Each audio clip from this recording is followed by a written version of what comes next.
A great empire rises in the east, centuries before Europe awakens, centuries before Africa is carved by foreign hands. You picture pale faces, slanted eyes, and silken robes. But what if I told you that buried deep in China's earliest history lies another image entirely? The image of men and women with dark skin, Africans who walked the land of the dragon, shaping its myths, its dynasties, and perhaps even its bloodline. This is not the history you were taught.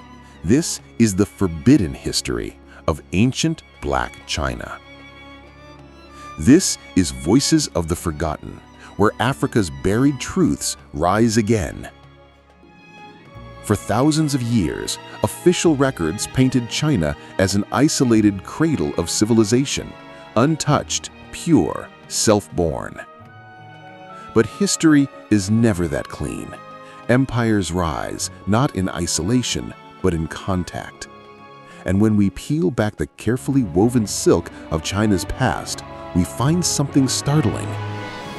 Echoes of Africa, written in bone, blood, and stone. Ancient Chinese myths whisper of Luoyang, the Yellow Emperor, said to have descended from a dark-skinned people from the west. Murals unearthed in the ancient capital of Luoyang depict figures with tightly curled hair and broad noses. And in the southern provinces, oral traditions speak of the black-headed people who walked their lands long before the Han. Were these just shadows of imagination, or fragments of a truth the world has chosen to forget? To find answers, we must step back, far back, into the mists of prehistory. Africa, the cradle of humankind, was never cut off. The people who walked out of East Africa 70,000 years ago carried not just fire and tools, but culture, language, and memory. Some went north into Europe, some east into India, and some kept walking. Across deserts, across mountains, across the ancient Silk Road before the Silk Road even had a name. Archaeologists in China have uncovered fossils with African markers, skulls with features unmistakably linked to sub-Saharan origins, dating as far back as 2000 BC. And in the dusty annals of the Shang Dynasty, one of China's first great dynasties, the kings were described as having dark faces as if painted in soot. Coincidence? Or memory of rulers whose bloodline stretched far beyond Asia? Hi, thank you for watching up to this point.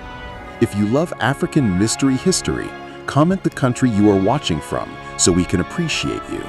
And don't forget to subscribe and turn on notifications so you'll be the first to see our next story. Now, let's continue.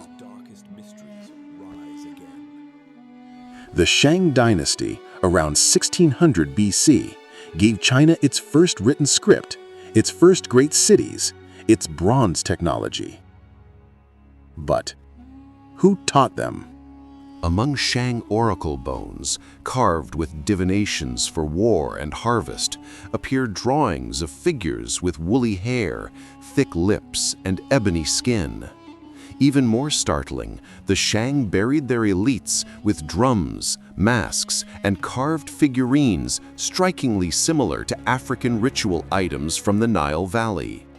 Could the Shang kings have descended from African migrants who carried their traditions eastward, blending them with local customs? Chinese legends themselves speak of foreign sages arriving by sea, bringing knowledge of metal, writing, and kingship. Perhaps the great Shang civilization was not purely Chinese, but Afro-Chinese. Move forward to the Zhou Dynasty, 1046 to 256 BC. Texts from this period describe emissaries from faraway lands, men with dark skin and curly hair, welcomed at court. In some accounts, these men were not just visitors, but warriors and rulers. The legendary Emperor Yao, celebrated as one of China's wisest rulers, is sometimes described in Southern chronicles as having a complexion darker than lacquer. And depictions of early emperors often show broad noses, thick lips, features far from the stereotypical East Asian image. This was not the China you imagine. This was a crossroads where the blood of Africa flowed into the veins of the dragon throne.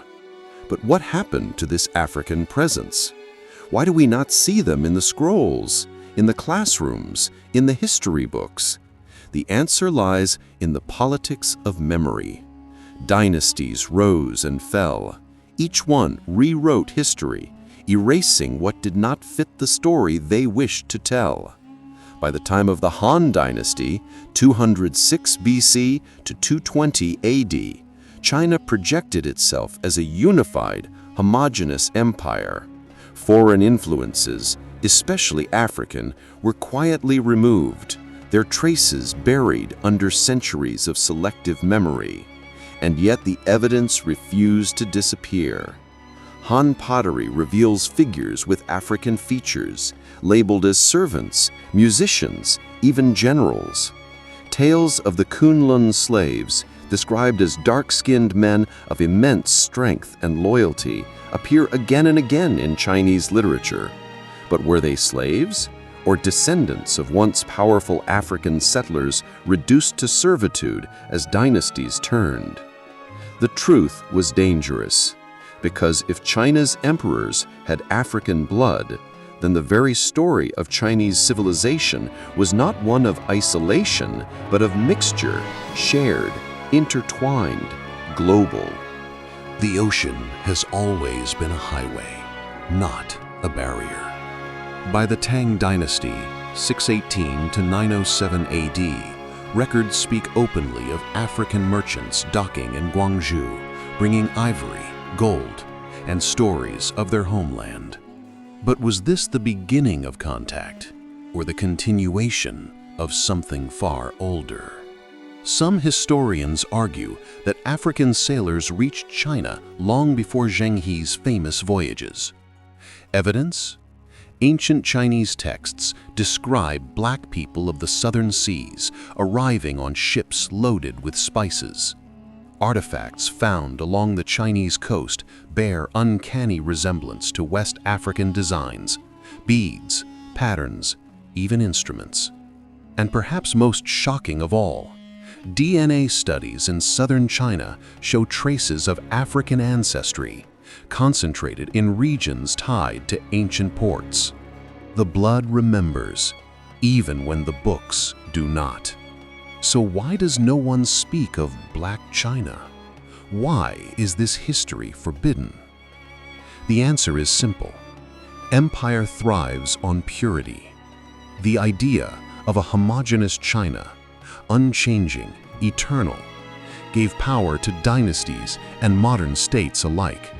To admit that Africans once walked the emperor's courts, once shaped its dynasties, once mingled bloodlines with its rulers, would shatter the myth of isolation. And so, the scrolls were rewritten, the statues recarved, the faces repainted, lighter, paler, closer to the ideal of Chinese identity. What was left behind? Whispers, murals, bones in forgotten tombs, and stories, always the stories that refuse to die. Today, when we look at China, we do not imagine Africa. And yet, the deeper we dig, the more the soil reveals. African features in Shang art, African sailors in Tang ports, African blood in southern villages. This is the truth that was hidden. China was never only China. It was Africa too. But why does this matter? Because history is power. And the erasure of Africa from the story of China is the same erasure that tore Africa from the story of the world. To deny Africa's role in shaping civilizations is to deny Africa itself. Yet the whispers are growing louder. Archaeologists find more bones. Geneticists trace more bloodlines. Artists restore old murals and see once again the dark faces hidden beneath layers of paint. The forbidden history of Black China is no longer silent. And as it rises, so too does the truth. Africa has always been everywhere, even in the heart of the dragon. So now you know. Behind the Great Wall lies a greater secret, one that connects deserts to oceans, Nile to Yangtze, Africa to China. A secret that was buried for centuries, forbidden from the records, erased from the scrolls. But truth is stubborn. It survives. And today, the truth whispers once more. China was never only China. It was Africa too.